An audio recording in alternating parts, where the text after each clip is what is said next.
Je voulais vous montrer un peu quels sont les nouveaux agents qui arrivent sur Microsoft 365 Copilot.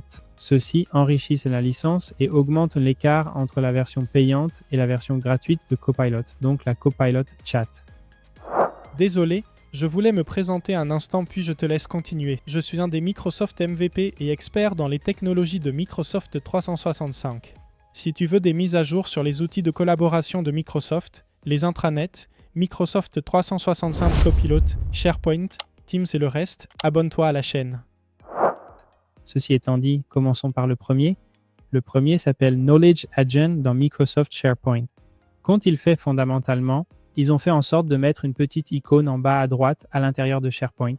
Fondamentalement, dans SharePoint, lorsque je travaille à l'intérieur d'une bibliothèque de documents, j'ai la possibilité d'avoir un agent qui s'ouvre avec la petite icône et qui me permet de faire plusieurs choses. Cet agent ne fonctionne pas seulement sur la bibliothèque de documents, mais aussi dans d'autres expériences. Nous allons le voir tout de suite. La première de ces choses, c'est qu'il me permet de remplir automatiquement et de générer automatiquement les métadonnées de ma bibliothèque de documents. Voyez ici, il a lu, disons, le contenu d'une bibliothèque et il m'a généré une colonne produit, une colonne département et une colonne type de matériel en y mettant déjà les données à l'intérieur. Fantastique! Ceci est une amélioration de la fonctionnalité de remplissage automatique de colonnes qui est présente dans SharePoint Premium. Le fait qu'avec la licence Copilot, nous puissions maintenant utiliser aussi cette fonctionnalité, je trouve ça vraiment sympa. Évidemment, c'est quelque chose que tu ne peux pas appliquer partout, n'est-ce pas? Il y a des cas d'usage qui sont parfaits pour ce genre de choses et d'autres un peu plus compliqués où l'agent ne t'apportera pas une grande aide, mais voilà, c'est un bon début selon moi, cette fonctionnalité spécifique. D'ailleurs, si vous regardez sur le panneau de droite, il y a justement la possibilité de modifier le prompt avec lequel insérer le contenu du tag, le contenu de la colonne, exactement comme on le fait pour la fonctionnalité de remplissage automatique de colonnes de SharePoint Premium. C'est vraiment sympa ça.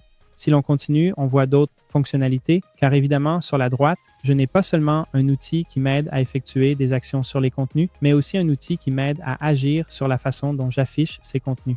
Je peux donc lui demander de me trouver uniquement ceux du produit Java Core Fiber ou bien de les regrouper par département, ce genre de choses.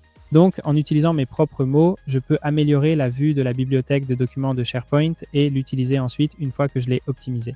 Et ici, eh bien, le mécanisme des listes et des vues reste exactement le même. La nouveauté, c'est qu'il y a cet agent qui te permet, avec tes propres mots, d'appliquer ces fonctionnalités qui existaient déjà auparavant. Parce que le fait de pouvoir enregistrer des vues, de regrouper par un champ, de filtrer, de trier, ce sont des choses que je peux aussi faire en cliquant. Là, je l'ai fait avec mes propres mots. Et pourquoi fait-on ainsi? Parce que dans une conversation, non? J'arrive donc, de manière justement conversationnelle, à analyser mes données, à les récupérer, les filtrer, les regrouper, tout cela dans une seule conversation. C'est le cas d'usage qui existe aujourd'hui.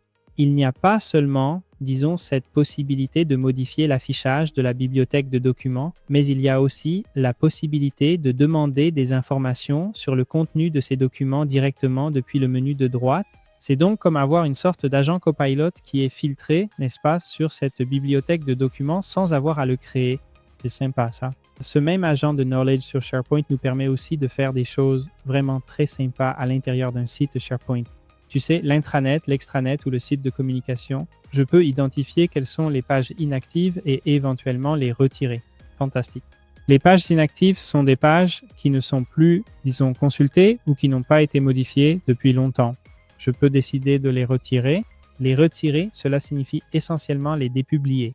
C'est tout. Cette fonctionnalité est très sympa, mais ce que je préfère, ce sont les content gaps et les liens cassés. Qu'est-ce qu'un content gap? C'est un agent qui m'indique, en fonction des recherches effectuées par les collègues sur ce site, quels sont les contenus qui ne sont pas trouvés, les contenus pour lesquels il existe fondamentalement une lacune. Et donc, il me propose ensuite tout le contenu avec la possibilité même de créer la page. Cazzarola, je dois dire que je veux vraiment voir ça en action parce que ça me semble être une tâche très compliquée que nous demandons à l'IA, donc je veux vraiment voir comment ça fonctionne. La fonction Create Page te crée ensuite la page, n'est-ce pas? Directement à l'intérieur du site. La fonctionnalité Broken Link, que nous n'avons pas vue dans le modèle, identifie quant à elle les liens cassés. À mon avis, c'est une fonctionnalité incroyable. Je suis aussi curieux de voir comment cela fonctionne. La création de la page, ça existait déjà, non? La fonction Create Page avec Copilot, je suis certain que vous avez pu l'essayer ces derniers mois C'est bien ce que ça te permet de faire, non? Donc, il crée une page à partir d'un modèle avec telles ou telles sections en prenant les informations de ce document. Et Copilot te génère ensuite tout le contenu de la page avec la mise en page, les images à insérer dans la page, les webpars configurés. Dans ce cas, il a même ajouté les sections repliables, etc. pour te fournir une page complète de contenu. Évidemment, toujours avec la même approche, n'est-ce pas? Je demande à l'IA de me générer un brouillon de ce qui sera ensuite mon résultat final et je peux évidemment toujours tout modifier.